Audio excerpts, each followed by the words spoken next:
ஒரு நிமிடம் கூட இந்த வீடியோவை தள்ளிவிடாதீர்கள். ஏனெனில் நாளைக்கு நீங்கள் கோடீஸ்வரராக போகிறீர்கள்.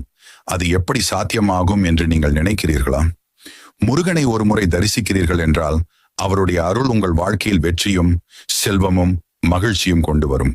முருகன் ஒரு போர் தேவன் மட்டுமல்ல, அவர் அருள் பெற்றவனுக்கு எந்த இடையூறும் தடையாக வராது.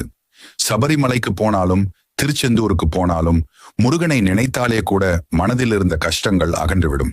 வாழ்க்கையில் சில சமயம் நம்மால் எதையும் செய்ய முடியாத மாதிரி தோன்றும். அப்போதே முருகனை தியானிக்கவும், ஓம் சரவணபவ என்று சொல்லவும். அந்த ஒரு சொல் உங்களுடைய மனதை வலிமையாக்கும், உங்களுக்குள் இருக்கும் தைரியத்தை எழுப்பும். முருகன் தனது பக்தர்களை ஒருபோதும் கைவிட மாட்டார். அவர் உங்களை பொருளாதாரத்திலும் ஆரோக்கியத்திலும் அறிவிலும் உயர்த்துவார். நீங்கள் நினைத்த சிறிய விருப்பங்கள் மட்டுமல்ல, பெரிய கனவுகளையும் முருகன் நிறைவேற்றுவார். நாளை உங்களுக்கு நல்ல வேலை கிடைக்குமா? வியாபாரம் வெற்றி பெறுமா? குடும்பத்தில்